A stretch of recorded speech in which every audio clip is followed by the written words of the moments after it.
ക്രിസ്തുവിലുള്ള സഹോദരീ സഹോദരന്മാരെ, യെരൂശലേമിന്റെ ദേവാലയം സങ്കൽപ്പിക്കുക. ധൂപം ഉയരുന്നു, പ്രത്യാശകൾ കാത്തിരിക്കുന്നു. മറ്റെല്ലാ കുട്ടികളെയും പോലെ തോന്നിക്കുന്ന ഒരു കുഞ്ഞിനെ വഹിച്ചുകൊണ്ട് മറിയയും യോസേഫും എത്തുന്നു. എന്നിട്ടും ഇസ്രായേലിന്റെ പ്രത്യാശയാണ് അവൻ. അന്നയും അവിടെയുണ്ട്. ഒരു വൃദ്ധ, ജാഗരൂകയായ ഹൃദയം, കാത്തിരുന്ന ഒരു ജീവിതം. അവൾ കുഞ്ഞിനെ കാണുന്നു. അവൾക്ക് അറിയാം. അവൾ ദൈവത്തിന് നന്ദി പറയുന്നു. വീണ്ടെടുപ്പിനായി കാത്തിരിക്കുന്ന എല്ലാവരോടും അവനെക്കുറിച്ച് സംസാരിക്കുന്നു. ഇന്ന് വചനം നമ്മോട് ശാന്തവും എന്നാൽ ഗൗരവമേറിയതുമായ ഒരു ചോദ്യം ചോദിക്കുന്നു. നമ്മൾ ക്രിസ്തുവിനെ എങ്ങനെ വഹിക്കും? ആരോട് പറയും? സ്നാനത്തിൽ നമുക്ക് ലഭിച്ചത് അന്നയുടെ ദേവാലയത്തിലെ ദർശനമാണ്. വെള്ളത്തിലൂടെയും വചനത്തിലൂടെയും നാം ശുദ്ധീകരിക്കപ്പെട്ടു, അവകാശപ്പെടപ്പെട്ടു, ദൈവമക്കളാക്കപ്പെട്ടു. വിശുദ്ധ പൗലോസ് പറയുന്നു, നാം ക്രിസ്തുവിനൊപ്പം അടക്കം ചെയ്യപ്പെട്ടു, പുതിയ ജീവിതത്തിലേക്ക് ഉയർത്തെഴുന്നേറ്റു. ആ ജീവിതം മറച്ചുവെക്കാനല്ല, സാക്ഷ്യം വഹിക്കാനാണ്. അന്ന മൗനം പാലിച്ചില്ല. അവൾ പൂർണ്ണമായും ദൈവത്തിൻ്റേതായിരുന്നു. തിരുവെഴുത്ത് നമ്മോട് മുന്നറിയിപ്പ് നൽകുന്നു. ലോകത്തെയോ ലോകത്തിലുള്ളതിനെയോ സ്നേഹിക്കരുത്. കാരണം ലോകീയ സ്നേഹം പിതാവിന് ഇടം നൽകുന്നില്ല. ക്രിസ്മസിന്റെ സന്തോഷം മങ്ങുന്നു. ശബ്ദം, സമ്പാദ്യം, പ്രകടനം എന്നിവയാൽ തിങ്ങിനിറഞ്ഞാൽ ആത്മാവും ജഡവും വിപരീത ദിശകളിലേക്ക് വലിക്കുന്നു. നമുക്ക് രണ്ട് യജമാനന്മാരെ സേവിക്കാൻ കഴിയില്ല. അന്ന് ഒരാളെ തിരഞ്ഞെടുത്തു. അവൾ ദേവാലയത്തിൽ താമസിച്ചു. അവൾ പ്രാർത്ഥിച്ചു. അവൾ ഉപവസിച്ചു. അവൾ കാത്തിരുന്നു. അവളുടെ ജാഗ്രത അവളെ ഒരുക്കി.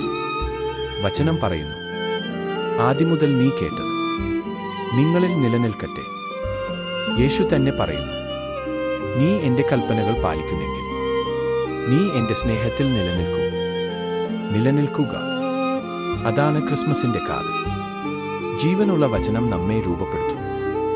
നാം അത് അടുത്തു നിൽക്കാൻ അനുവദിക്കുമ്പോൾ. ദൈനംദിന തിരുവെഴുത്ത്, ലളിതമായ അനുസരണം, കരുണ, നിശബ്ദമായി ജീവിക്കുക.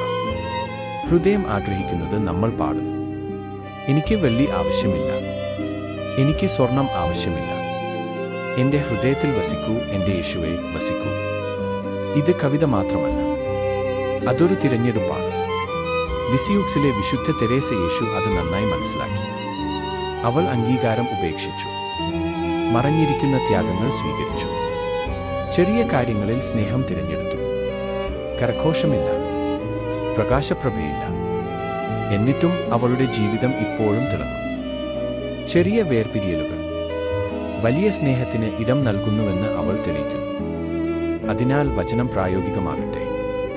ദൈവത്തിന് സമർപ്പിച്ചുകൊണ്ട് ദിവസം ആരംഭിക്കുക, ദിവസം അവസാനിപ്പിക്കുക. ഇന്ന് ഞാൻ യേശുവിനെ എവിടെയാണ് കണ്ടത്? ഏറ്റവും ചെറിയവരെ സേവിക്കുക. കാരണം അവരെ സേവിക്കുന്നത് അവനെ സേവിക്കുന്നതാണ്. ഇടവകയിൽ പങ്കാളിയാകുക, കാരണം വിശ്വാസം വളരുന്നു. അത് പങ്കിടുമ്പോൾ അന്നയെപ്പോലെ ജീവിക്കുക. ശ്രദ്ധയുള്ള, നന്ദിയുള്ള, സംസാരിക്കാൻ തയ്യാറായി. ദൈവം ക്രിസ്തുവിനെ നിങ്ങളുടെ മുമ്പിൽ വയ്ക്കുമ്പോൾ നിങ്ങളുടെ കുടുംബത്തിലേക്കും നിങ്ങളുടെ ജോലിസ്ഥലത്തിലേക്കും നിങ്ങളുടെ അയൽപ്പക്കത്തിലേക്കും യേശുവിനെ കൊണ്ടുപോകുക. ഇതായിരിക്കട്ടെ നിങ്ങളുടെ പ്രാർത്ഥന. കർത്താവായ യേശുവേ, എന്റെ ഹൃദയത്തിൽ വസിക്കണമേ. രാവും പകലും എന്റെ വെളിച്ചമായിരിക്കണമേ. നാം ജ്ഞാനത്തിലും ശക്തിയിലും ദൈവകൃപയിലും വളരുമ്പോൾ യഥാർത്ഥ ക്രിസ്മസ് നമ്മിൽ നിലനിൽക്കട്ടെ. പിതാവിന്റെയും പുത്രന്റെയും പരിശുദ്ധാത്മാവിന്റെയും നാമത്തിൽ ആമേൻ.